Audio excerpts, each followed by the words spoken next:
The mission of the institution is that within a Christian heritage, and more specifically within a Presbyterian heritage, to prepare students to live a full life. Well, obviously one thing I think that we do well is educate. Part of equipping is making sure that you are ready to go out and follow God's call when it happens and in whatever shape or form it takes. So one of the things we do very well at Ozarks is we try to give you a lot of tools to place in your toolkit for when you leave this place. After 181 years, what should we be when we turn 200? And what should that covenant relationship look like? We've asked that question of our faculty and staff. We've asked that question of our Board of Trustees, is what does it mean to be in a covenant relationship with the Synod of the Son, and what does it mean to be in a covenant relationship with the Presbytery of Arkansas? I'm standing in our new Food for Thought garden. This project is a brand new project, and it actually came about because of our president. I was selling some of my produce from my farm at home at the farmer's market, and he asked, why haven't you grown a garden at the school? It's a huge undertaking, it's a big project, and it's really scary.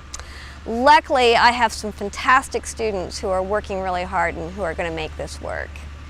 Dr. Van Scoy taught me was that when you look at a farm and a garden, it's not just like a garden, it's an ecosystem that you're trying to create. And would you mind turning that on, please? Thank you.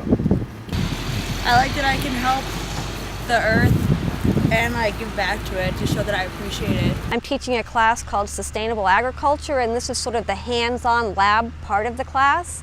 Next semester I'm going to be teaching a class called Agroecology, and again we're going to use this garden as a teaching tool for the agroecology class.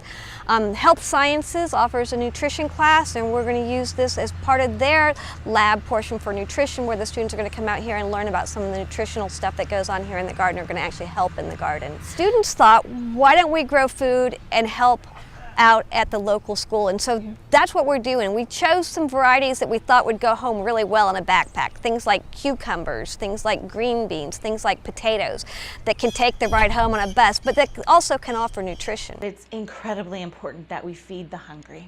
That was a mandate from Jesus Christ. And by doing this, by having extra fruits and vegetables to share, we are following God's call. Well, it's my thought that there is nothing more spiritual and nothing more important than feeding your neighbors. And so I think that's a wonderful lesson that our students are learning. They're learning about the spiritual connection to the earth, but also that connection with the other people in our community. I think these students are going to be well poised to go out and change the world.